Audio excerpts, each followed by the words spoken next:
I think there are UFOs. I think there are objects that are not operating on fossil fuels flying around our planet. Scientifically, I think there's a possibility for some of these UFOs to be of non-human origin.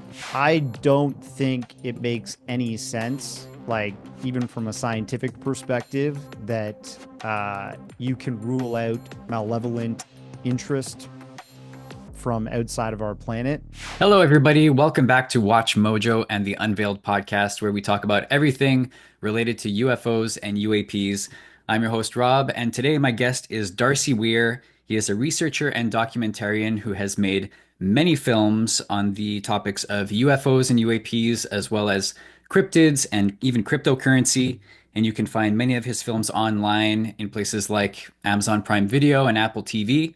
So he joins me today to talk about his latest projects and how they connect to the UAP disclosure movement. Darcy, welcome to the show. Thanks for having me. I'm happy to be here. It's great to speak with you. Before we get into some of your recent work, I'm curious to know about how you got into this in the first place. What was your introduction like to the world of UFOs, and what made you decide to dedicate your life to researching and creating films about them?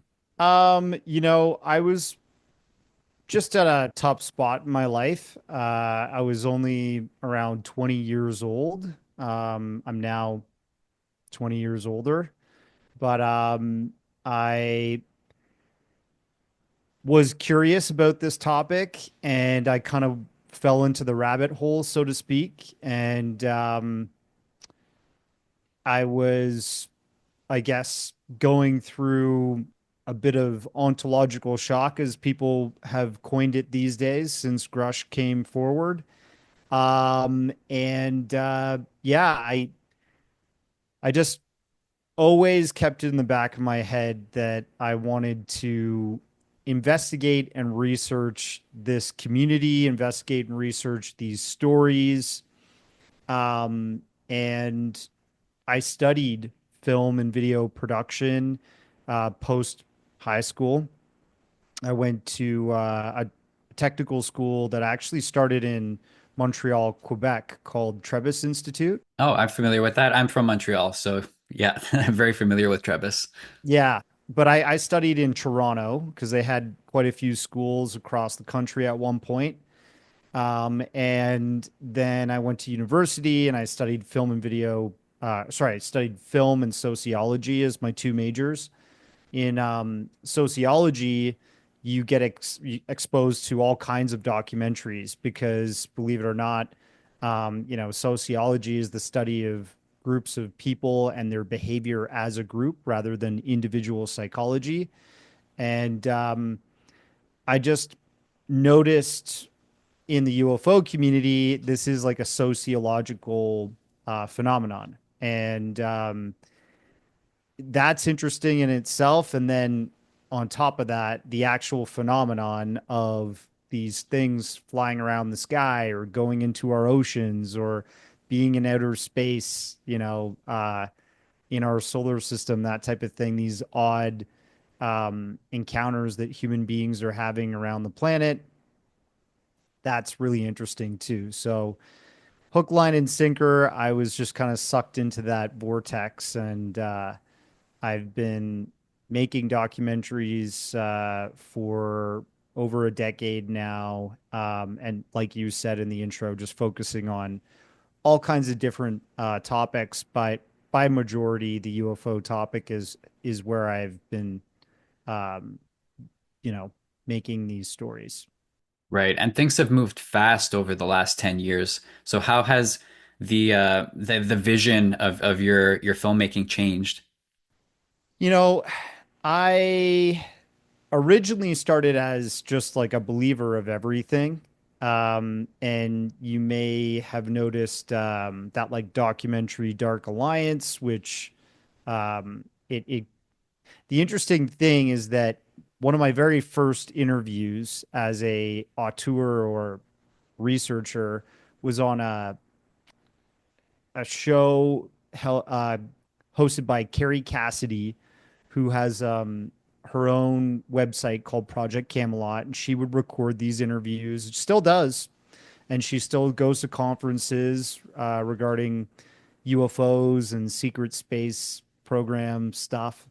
Um, and I had made a documentary about a alleged whistleblower named Phil Schneider, who said he worked on this Dulce, New Mexico underground base. He got into an altercation with aliens and lost his fingers in this battle. All this pretty wild stuff, right? Um, and I believed that story originally. I've since the very first time I made it, um, re I guess edited it, released it again, I think in 2020 on Amazon Prime, and I even make an proclamation near the end of the doc, like not everything Phil Schneider said is true. Um, and there's evidence that he lost his fingers like when he was a teenager. So, it just doesn't quite line up. But underground bases, that is a thing, there's underground bases all across the United States. It's a strategic asset for the military to conduct all kinds of secret stuff, to house things, to, run kind of secret operations. Um, and so I think what happens with this topic is people get sucked in by the grandiose stories because what if is the thing is kind of like bouncing around in their head and leaving them in awe of these very confident people that are speaking to either a crowd at a conference or on a camera, set up like this in a documentary. But then underneath all of that is probably some kernel of truth. And what that is, I'm still trying to figure out as a researcher and investigator myself. Um, I think there are UFOs. I think there are objects that are not operating on fossil fuels flying around our planet. And I think it's possible scientifically, if you look at things like the Drake equation in, you know, Astrobiology 101 in university, Life in the Universe, which was a book penned by Seth Shostak and another uh, scientist, they conclude that there has to be life in our Milky Way galaxy. And it's probably in the millions, not in the, hundreds or thousands. And we're talking about intelligent life like us, maybe even superior to us, because we're on the outer edge of a galactic spinning disk. We're in the boonies. We're a new star. Um, Scientifically, I think there's a possibility for some of these UFOs to be of non-human origin. Um, and I understand strategically why the military would want to keep that a secret. And if they captured some of these craft, why they possibly tried to reverse engineer these non-human craft, right? All that stuff is possible to me. But it's also possible to me that there's hoax and there's people that come to this space because they know that there's such a sense of awe um, and, you know, inspiring entertainment opportunity to capitalize on that they can speak confidently to crowds and to audiences, captivate them, and take the attention, sometimes take financial gain. And that's enough incentive. One of the recent pieces that you made, which I watched leading up to this interview, is called "Dark Allliance: The Inside Story of the Cosmic Con," and that revolves around the story of this guy Corey Goode, who made all these lofty claims about being involved in a secret space program and going on these missions. And long story short, he had a very popular show on the platform Gaia. He had a large following, and then things kind of fell apart for him, and he revealed ultimately that it was all a lie and not true. So in a nutshell, like one of the tough things about this topic is being able to separate the fact from fiction, because as you said, there are a lot of people saying a lot of things, and it gets very confusing. So what can you tell us about this Corey Goode story and what that should like inform people about how to go about processing all of the information that is out there?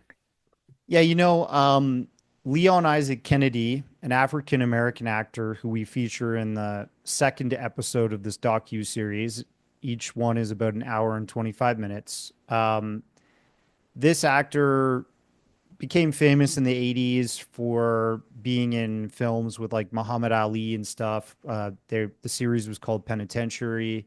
Um, he's become like a producer in Hollywood. And at one point, he kind of took Corey and David Wilcock under his wings to try and propel their career further, to go from just Gaia to Hollywood stardom.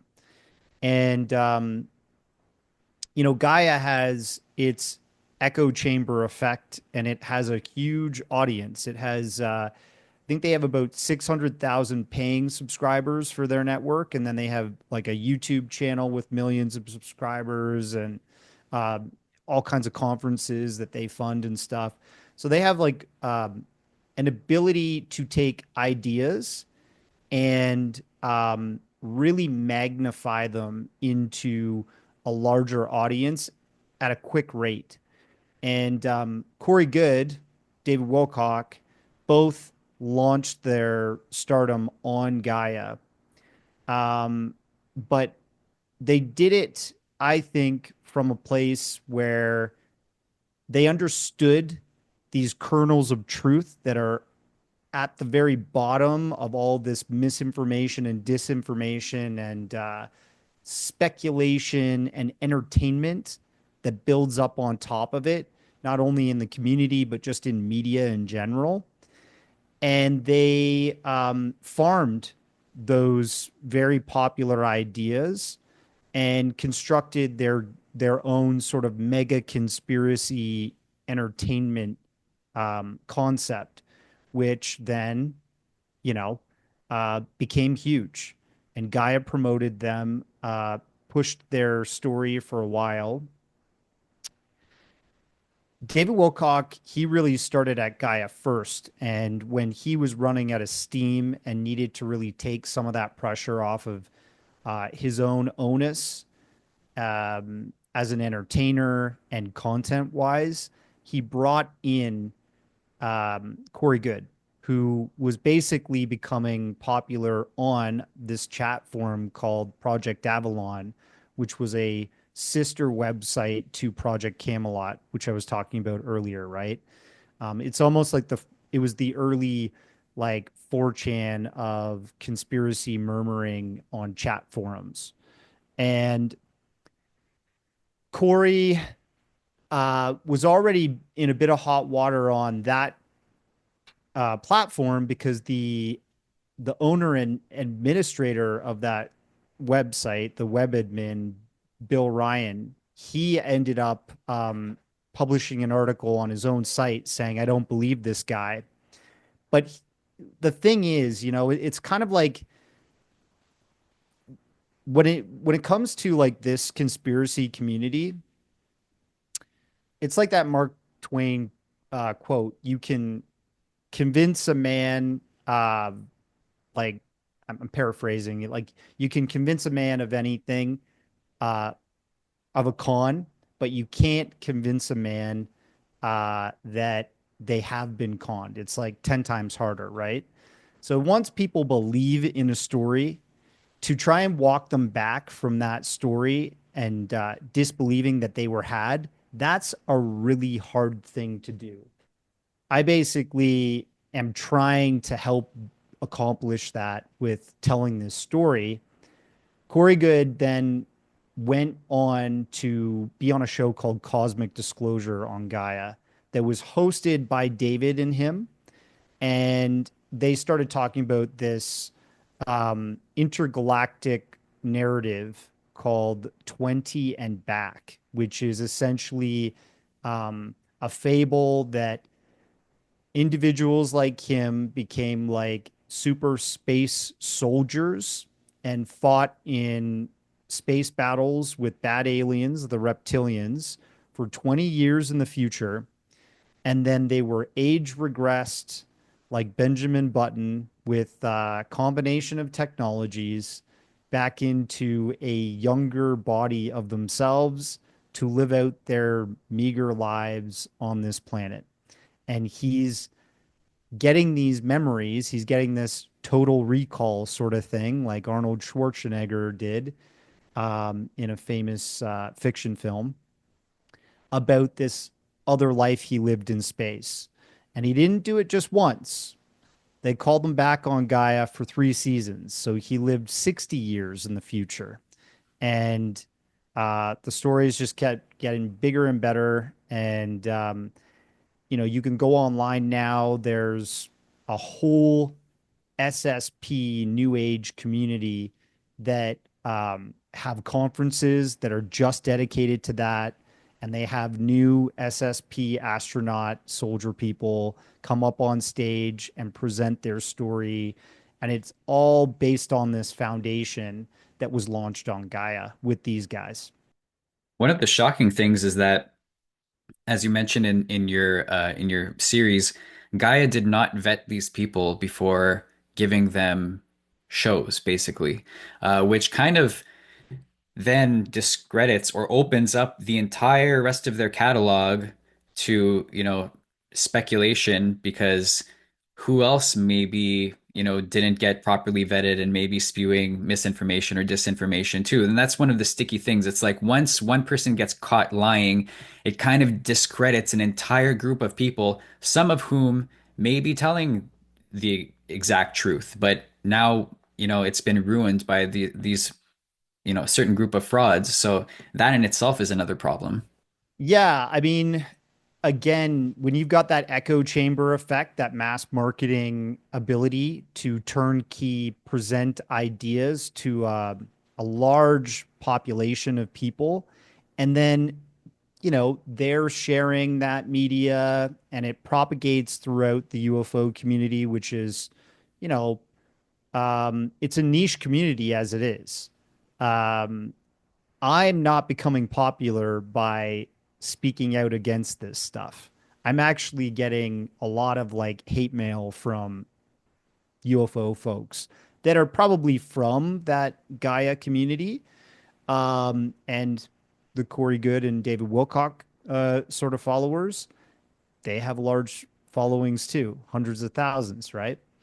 So when they're not vetting these so-called insiders or whistleblowers or secret space astronaut soldiers, whatever you want to call them, and they're not just calling it pure entertainment, which is mostly what it is. I mean, people that come to this sometimes are tired of the good old book, Christianity, for example, and they want something a little bit more interesting than that.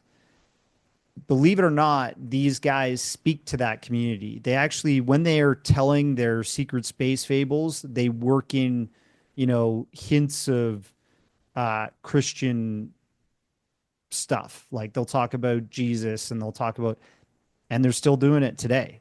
You know, uh, for example, at Corey's peak of stardom, he was calling himself the modern day Enoch, which is the Enoch tale from the Genesis Bible is basically pre-Jesus, and it's the guy that was taken to space to meet God and learn how to do things to then bring that teaching to the rest of humanity, so we became a better civilization.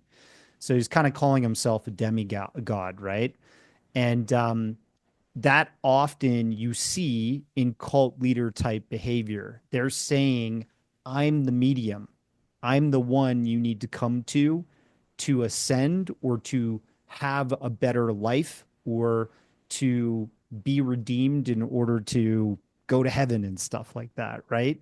This is exactly, it's like out of that same playbook what these people are doing. David Wilcock right now, his latest book is the channeling of Archangel Michael. So he says he's in direct contact with an angel, Archangel Michael, and that all of his teachings and his prophecies are going to come true to humanity, which includes like, you know, solar flashes that are going to destroy the planet. And, if you follow him and you bring your vibration up and you ascend, you'll be saved. So, um, yeah, it's pretty wild. It starts in this UFO space, but then it becomes this big religious sort of grift in the end. And I think that's the type of crowd that gets attracted to Gaia because it's all about spirituality. It's this very new agey thing. The whole new age movement kind of came about from people that were tired of just boring old Christianity. There's nothing wrong with Christianity. It's just some people wanted something else. And this is what they're getting often, right? They're getting these like demigod cult leaders in the UFO community. Can you talk a little bit about how things started to fall apart for Corey, and his story, and how he ended up ultimately testifying that, those he referred to the things that he had framed as truth as his intellectual property, and you know, framing it as if he created this new thing like a Star Wars or a Star Trek, but the whole while he was selling it as if it was a real life thing that happened to him. Yeah, that deposition video was actually recorded by the lawyer of Leon Isaac Kennedy. They were embroiled in a legal battle over 2 years, which cost Leon like hundreds of thousands of dollars. And the lawyer used the opportunity to really push all of these things that he said were true on his Gaia program, in his documentaries post leaving Gaia, and during this legal battle, right? A lot of it was like defamation and embezzlement is what he was accusing people who were former colleagues in this like UFO-tainment business. And it it really shows. I mean, some people have kind of pointed out what seems to be like a sociopathy, like a something's not quite right up there if you're able to claim these things were true initially, but then when you're in a legal deposition, that you're perjuring yourself if you're lying, you finally say, well, I didn't actually go to space. I didn't actually physically go there. It was all a meditative process, practice, right? That's what he said. And it's completely opposite from what he was marketing during these conference years and uh, on TV. Are there any other figures in the UFO community that you would caution people against believing, the stories that they're telling? Oh, yeah. There's a whole list. I would say be real careful with Dr. Stephen Greer. Just because you were a surgeon at one point in your life doesn't mean that you know all the secrets to a military cover up of a UFO history. Um, he has these confessions that he makes that, you know, he was told not to follow the UFO topic by a former high ranking military official. Uh, and he was bribed with an offer of $1 billion. Okay. $1 billion. I believe it was $2 billion, actually. I've heard that several times. Yeah. In the 90s also. It's very convenient that that person is dead.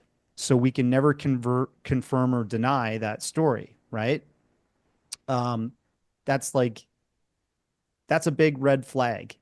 And that's one of his biggest talking points right now on Sean Ryan or on, whoever will take him on, uh, probably American Alchemy with Jesse, you know, whatever his name is, Jesse Michaels. Michaels. It's weird because if you look at a documentary he made called, I think it's called The Lost Century, the website landing page, they had a funding round to make that film. And it says right on the website that their funding was $600,000 they accumulated. This is before it even went for sale on streaming platforms and stuff. Well, I heard through the grapevine it only costs $5,000 to edit it. And it's just Stephen Greer sitting in a chair talking the whole time and repeating the same points he said in every documentary that's come out before. So, where did all that money go? My documentaries don't cost that much. And, after I publish them, I don't make hand over fist the amount of money he makes. So, I just worry that there's people out there that have gained a lot of stardom and attention from their earlier work. And he did do some interesting things with the Disclosure Project, which are all behind a paywall now, these old archival videos. I just worry that people like this that already have a cult following are weaponizing their cult against people like me and other people who are trying to push the subject somewhat forward, um, into a realm that's more scientific and scrutinized heavily with some kind of documentation or proof. Like that's what I try to do in my documentaries. And if it's not Stephen Greer, you've got other people that are saying that they're summoning UFOs. I've had an experience. I have never published this before, but I traveled around to LA for a whole day with the UFO summoner, and he was releasing balloons in the air.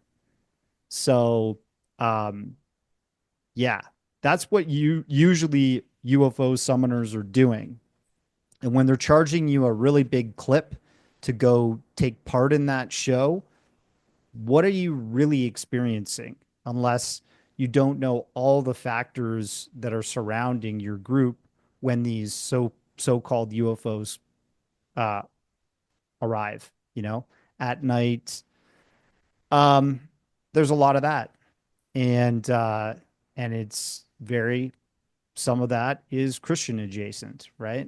Um, Anyways, I could go on forever and I could name names, but I don't really want to. You'll probably see in the comments as soon as you publish this interview a ton of Greer followers attacking me and attacking your credibility for having me come and speak. I mean, it's happening right now on the Julian Dory interview that was just published. It's how these people continue to proliferate their ideas. They build basically social media armies. It's the same thing that Corey Goode and David Wilcock have. They go after their detractors. And what if not if that's not a cult and cult like behavior, what is? Right. And that's to me, that's one of the frustrating things about dealing with this subject matter is that there are so many competing narratives out there.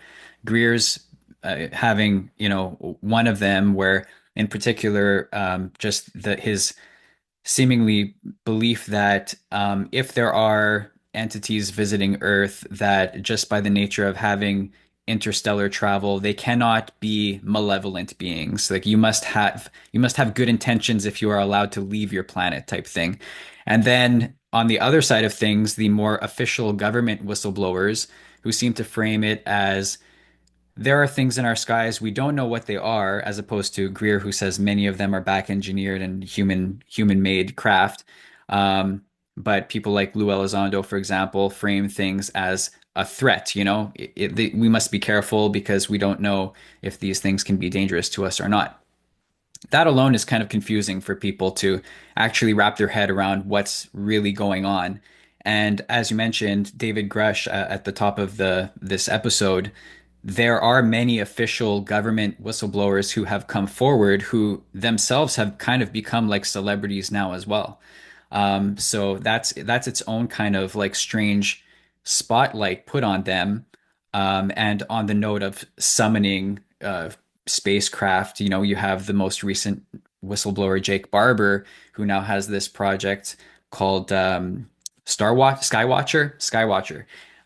which is doing essentially that, trying to use psionic abilities, as he terms it, to uh, attract and document UAP activity. So it becomes very confusing for anybody who's really paying attention to this and trying to make heads or tails, because you get different stories from different people, some of them official government sources, which I guess are open to their own sort of skepticism as well, because there's a long history of secrecy from the government itself. So why would we necessarily believe these people coming forward now?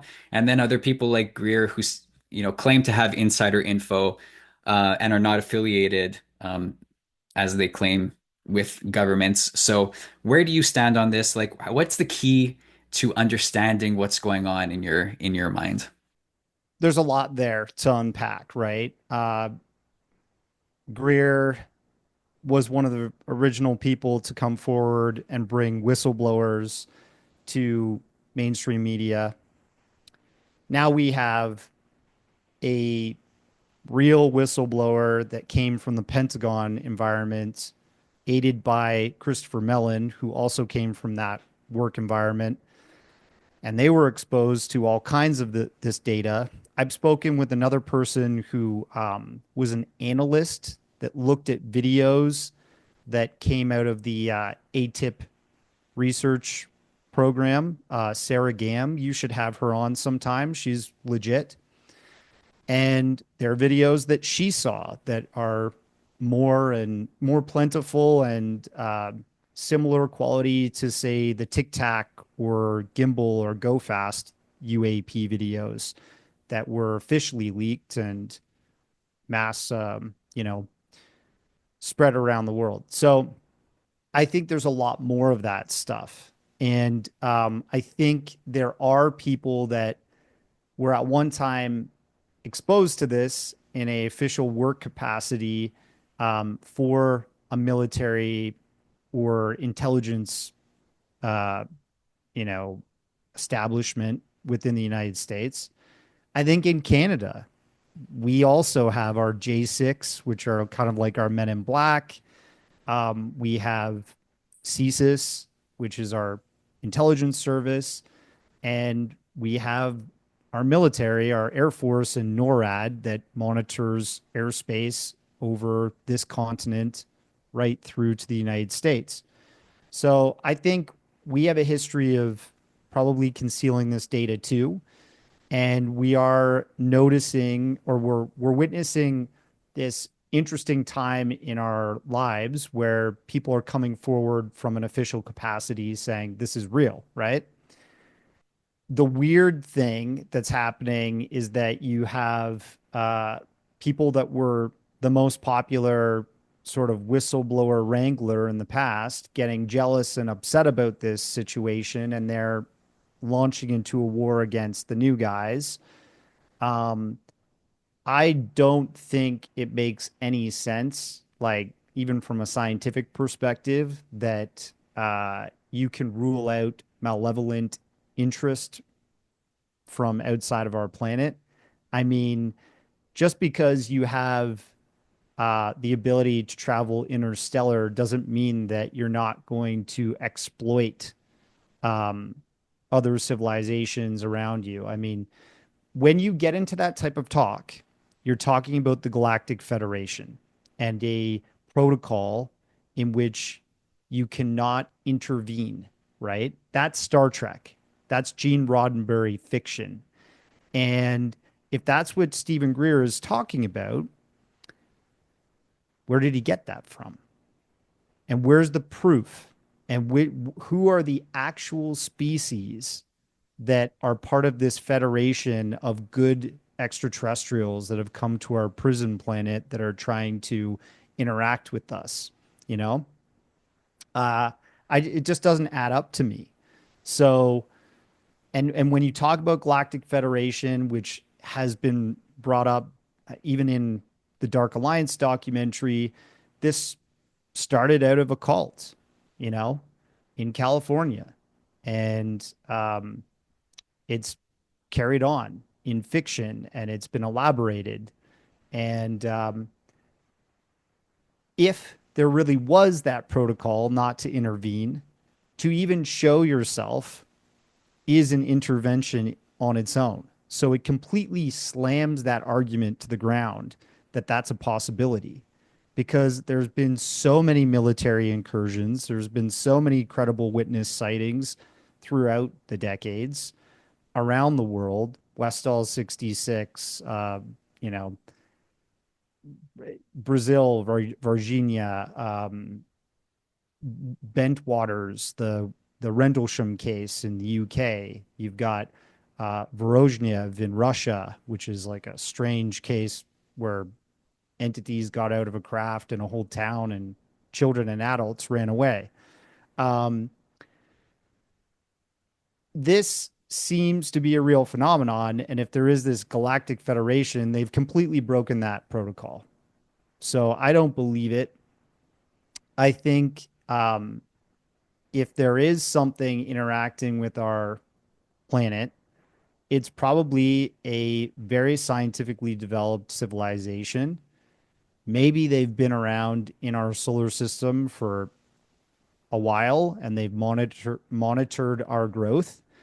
And maybe they already use artificial intelligence. Maybe artificial intelligence is part of the evolution of most technologically advanced species. And we're getting to a point where our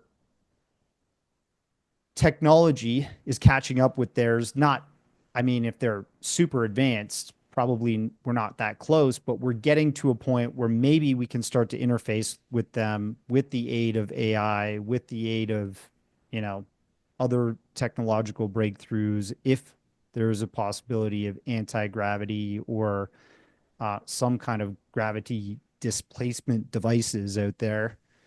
I think this is all possible.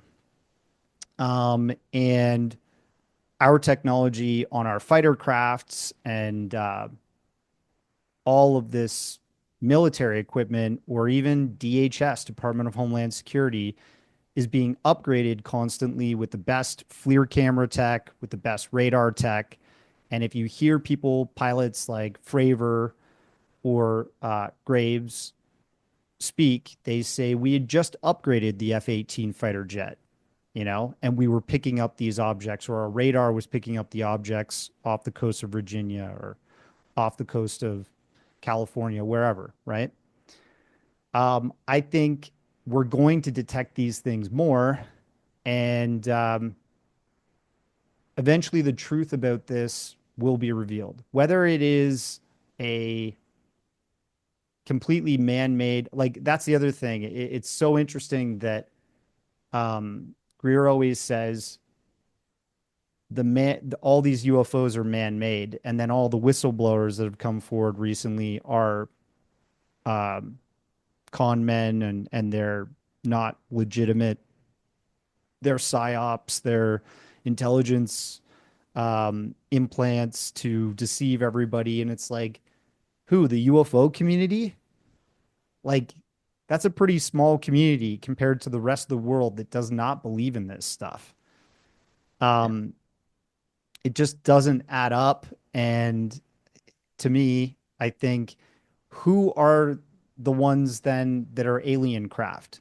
How do those work? Who are the aliens driving them, Mr. Greer? Um, you know, Right.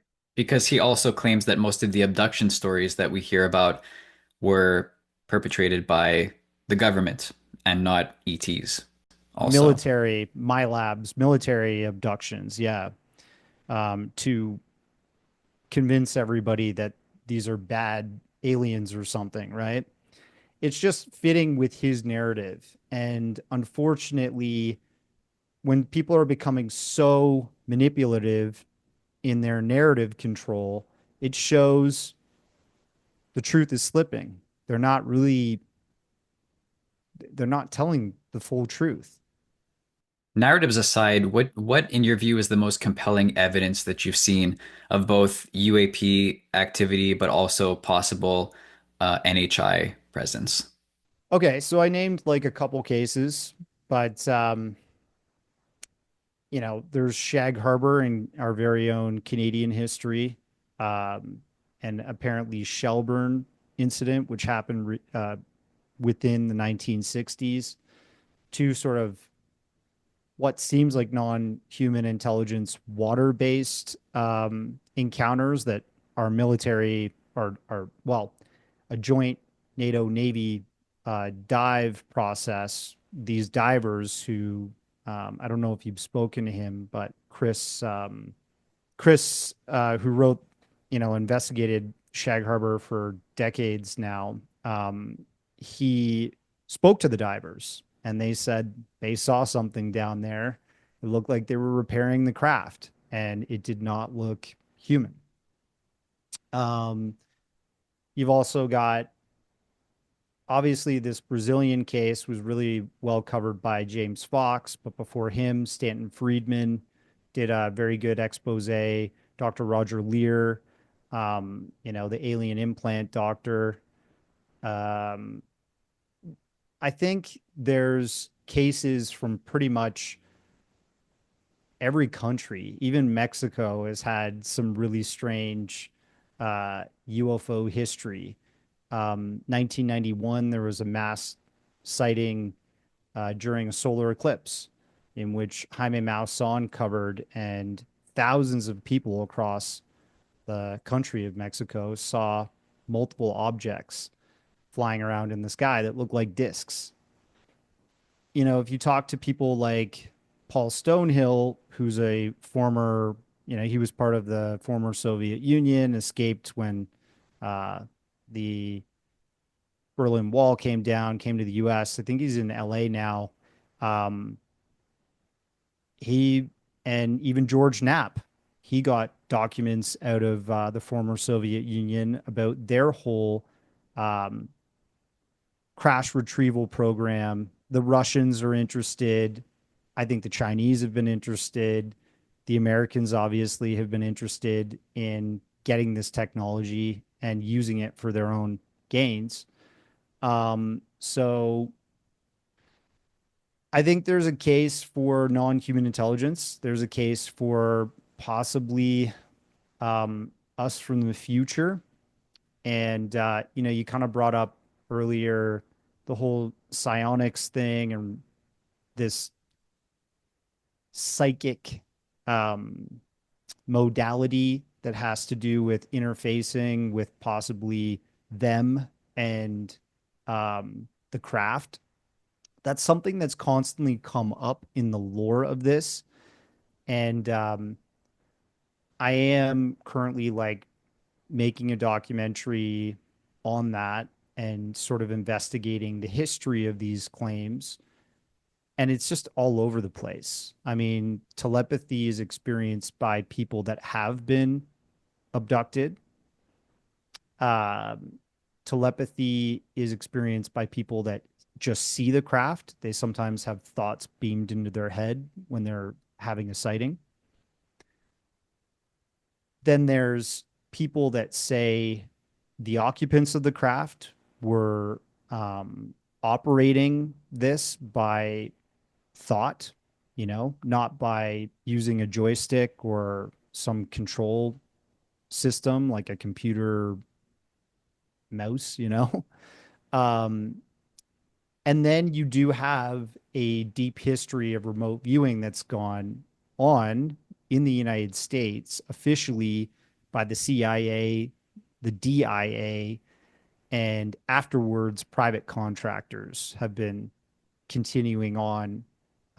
You could talk to people like Paul Smith. They have clients that hire him still today to remote view, and some of those might be military or defense clients, right? So remote viewing, this psychic ability or tool to use a sixth sense, like an extrasensory perception that does not include your five physical senses, to look into the future or to look at a distant location, seems to be very real. Another fellow Canadian, Chris Ramsey, who has channel Area 52, he's basically experienced this phenomenon working by doing it himself, by testing it, seeing if he's good at it. And he's met other remote viewers that are even better. It seems that humans innately have some kind of psychic ability. People like Rupert Sheldrake proved that even dogs or animals have some kind of psychic ability innately, and some more so than others.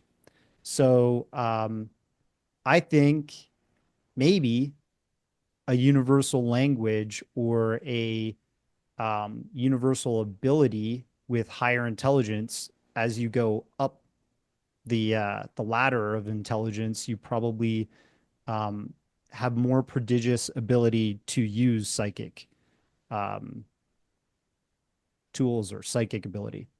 Yeah, I've spoken to a couple of remote viewers on this show who, you know, are full on. I mean, they practice this stuff. It's their careers at this point, and insist that everybody is able to do it. It is an innate ability that anybody can do. But then I've also spoken to, academics with PhDs who are like, yeah, but also like just technologically speaking, we can do this with, computer interfaces and stuff like that. It's also possible from a technological standpoint for us to like build these things into our biology to allow us to do that too. So it's kind of like maybe possible on two fronts. You could have the natural side of it where some people are more inclined than others, but then you could have this sort of like cyberpunk 2077 style, like upgrade system where we may technologically be able to develop ourselves more in that direction, which kind of lends itself to the idea that these craft could be operated, remotely using consciousness or whatever, however you want to define consciousness, because that too is a conversation in and of itself. And as we start to develop AI and technology, it all kind of like meshes together in a weird way. So it becomes very hard to separate. But what else have you learned in going about the process of creating this new project that you're working on with regards to the psychic phenomena? Well, I like a couple things you just brought up. So, for example, Elon Musk just filed a telepathy um, patent and copyright that has to do with Neuralink. So it looks like scientifically and technologically, we're going to be at a point in the future, if this technology actually propagates and becomes mainstream, to use thought to move machines, to send information around the world. And that's essentially what we're talking about with the UFO phenomenon, right? And it's almost like we had a glimpse of a future that was possible before we even knew it was possible. And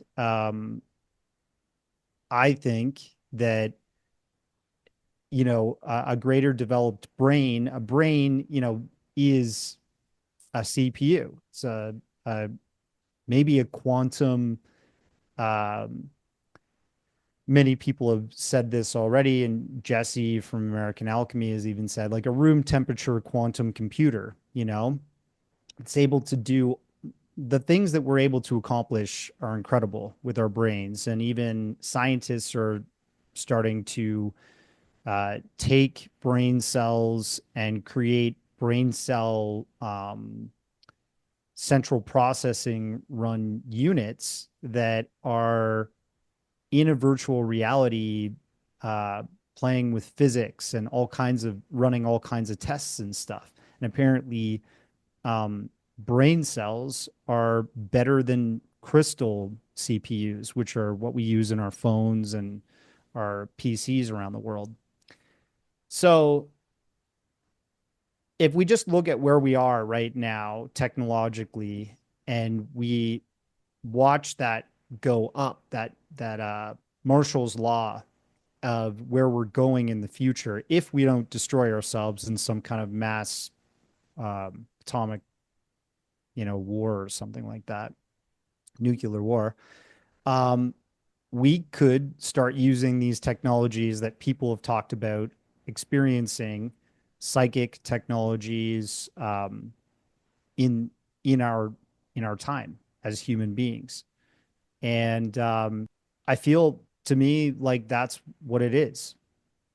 That's the logical progression of where things are headed. And do you think that it does stem from, because even through, you know, world religions and like some of the oldest stories and things like that, like we often hear about, you know, ancient cultures and like their meditation practices and stories about, you know, being able to levitate and do different things like this with the mind. And obviously, in today's culture, we are so far removed from all of that that it's very hard to imagine because we spend so much time in dealing with all of these tactile things. But do you think that there's anything to that? The stories from the older cultures about being able to develop those abilities innately? Very possibly, yeah. I think, but I think SRI, Stanford Research Institute, with Ed May at the helm of the continuous remote viewing or ESP research that they're doing there, that was, he's kind of taken over from Hal Puthoff and all these guys before him, Russ Targ, right?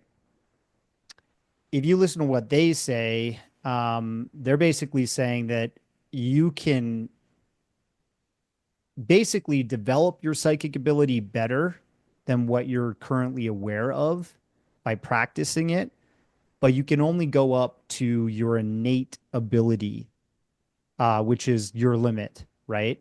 And if you look at like an anecdotal story of, say, Pat Price, who was apparently the most psychic police commissioner that Russell Targ had ever met, um, during his time running the Stargate project, which was a CIA run investigation of psychic abilities as a um, defense tool, basically, right? Um, this guy could like do full out of body experiences in remote locations and float around like a ghost and look into safes that were locked and see everything that was written down on paper and basically recite it back to the controller of that remote viewing session. Um, there's not a lot of people you hear about that today.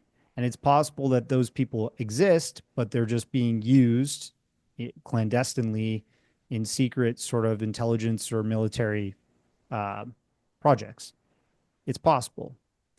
The other possibility, again, if you go back to the brain, maybe if you have a limitation in ability to do that physically and other people don't, maybe we're going to get to a point where we're going to stimulate growth in that area, and our wetware will be upgraded, so to speak. It's possible. I know you've done a lot of research into cryptids as well, and this kind of like ties into the UFO phenomenon to some degree. A lot of people are aware of places like Skinwalker Ranch, which has had a lot of UAP sightings, but also other strange things like weird creatures being seen in portals and like, you know, hauntings, like poltergeist activity and things like that. How do you think, well, first of all, tell me what you've learned about cryptids through your research, and is there any connection to the UAP phenomenon that you can discern? Okay, yeah. So I have looked into the Bigfoot or Sasquatch history, and I did two documentaries on that. Subjects that I featured in that were people like Dr. Jeffrey Meldrum, who's collected over 300 foot casts from different specimen all across the world that have been witnessed by different people, different cultures. He's got an imprint of the Yeti from the Himalayas. He's got an imprint cast of uh, the Patterson Gimlin footage creature they call Patty from the 1960s that was in Bluff Creek, Northern California. He's got a supposed imprint from an Almasty in the Russian area, like the Caucasus mountain regions. Um, I think, just like the UFO subject, if you have enough smoke, there's got to be fire at the other end of that, you know, that phenomenon. So I think there's some truth to wild men sightings, like cryptids that you could call. relic hominids that at one point possibly proliferated across the planet before we took over. And what we are very good at doing is extinguishing species that have been here before us. We're a dominant species. We procreate quickly, and we build and we take over and we destroy around us, right? So, my thesis in terms of like the cryptid of Bigfoot or Sasquatch is that that was just something that was here. That was also a bipedal type of ape-like creature. And we've mostly hunted it out of existence. Maybe some of it lives in scarce populations in deep wilderness. It's possible.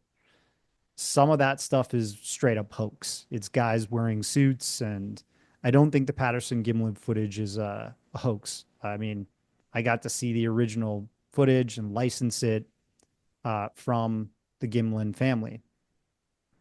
Uh, there's people that believe that Sasquatch are like portal jumping, UFO riding creatures. I don't know. I don't see enough evidence of that. Um, and to prove that, you need substantial amounts of documentation, photos, videos, uh, reports. And we just don't have enough of that. You do have certain niche groups within the cryptid community that believe that. And, people like Bill Merrill popularized the Sasquatch portal jumping story back in the 1980s and 90s. And I actually featured some of him in my documentary, The Unwanted Sasquatch. Um, but it just sounds like somebody who's telling a cool story, putting a new spin on a phenomenon or a cryptid that possibly is real. Um, the United States Army Corps of Engineers, they published a North American atlas in, I think it was like the 70s, and they acknowledged Bigfoot in the Washington State, Oregon, and Northern California area for their personnel. If you're going to be working in these wilderness areas, you might bump into these things. Was that a joke? I don't think so. I think there's some credibility there. Um, but is there some other cryptid or some other phenomenon that you want me to narrow in on? I mean, I'm kind of talking about one thing here. I mean, like, can you name a few? Because I mean, most people are familiar with Bigfoot, but like, what else is out there that people might not be on people's radar necessarily? I mean, I'm not a cryptid expert, right? I just kind of narrowed in my sights to investigate that, which is like this sort of like hominid thing. But if you're talking about the like relic hominid theory, that there at one point were other man-looking or upright ape-like creatures that were more robust, better for living in the wilderness than us, maybe. You're talking about like the Almasty in Russia, the Yeren in China, also called the Yeti in Russia, but definitely in the Himalayan area. Um, you've got the Orang Pendek, which is like a short, I guess you could call it like a monkey man, that was in the Malaysian area. Bears are not unique to North America, right? And we know that at one point, North America, Canada, and the United States were attached to Russia and China with the Great Bering Strait, which was called then the Bering Land Bridge, which was a large frozen ice structure, right? We know that like all kinds of fauna, animals migrated across that to proliferate around the world. And so we have a certain type of bear here. In China, they have the sun bear. They have a type of brown bear in Russia. Um, you know, they they have all kinds of cats and stuff too in different parts of the world, right? Wild cats. And so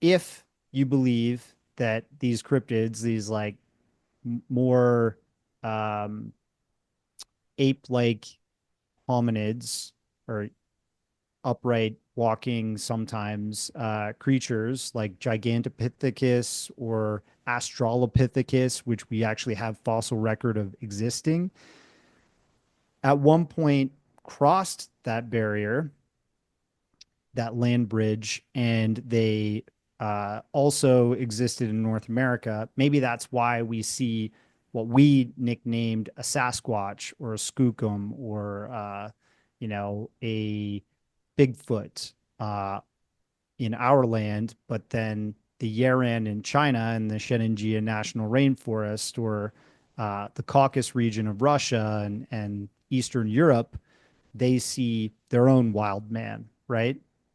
We spent a lot of time talking about kind of like the more suspect aspects and people involved in the UAP discussions. Just to kind of cap it off for people, because so many people are interested in this topic, but what is your best advice for kind of detecting BS when it comes to these topics, and what should people look out for that should kind of like set off alarms for them, if anything? Yeah. Ask for the facts. Try to scrutinize the information that's presented we live in the age of information. Uh, we can find out the backstory to pretty much everything these days. Try to get more information on everything that you're interested in. Um, Try to have more than one source. Like three sources is usually a pretty real story, right? Um, if this person that's captivating and entertaining, that's got your attention, is presenting this information, see what they're doing, outside of their story. Are they asking for money constantly? Are they fundraising? That's usually a red flag because there's a huge monetary incentive to covering these stories. And that's sometimes what people are really after. They want your attention, they want your adoration and your respect, and they want you to sometimes do stuff for them, and they want your money. Great points. And I would add, as just a side thought, to try to keep as open a mind as possible and don't be afraid of changing your opinions. And as you mentioned, you actually re-edited and re-released one of your early films because your perspective changed down the line, which I find to be remarkable and lends credence to your qualifications as a good journalist and documentarian, because we should not be dogmatic in our thinking, and we should always keep an open mind and be open to shifting our beliefs according to new information that gets thrown our way. So I congratulate you for that. And where can people check out your stuff? I recommend everybody check out some of your films. Where would you recommend that people go? Yeah. Depending where you are in the world, I mean, a lot of you can search my name and a catalog of my films will come up on Tubi TV for free to watch, especially in Canada, or Australia or the US. I'm also on Amazon Prime Video, Roku, um, Fossum, which is like a new platform. And I'm kind of shadow banned on YouTube, believe it or not. I've got an account there, but it doesn't seem like anybody who's ever subscribed to me sees the stuff I post. But yeah, like I'm usually on other networks with feature length, long form storytelling. Awesome. Well, once again, I encourage everybody to check out your stuff. Darcy Weir, thank you so much for your time. It's been a great conversation, and I hope we can do it again. Yeah, man. Thanks, Rob. All right. Take care, everybody. See you next time.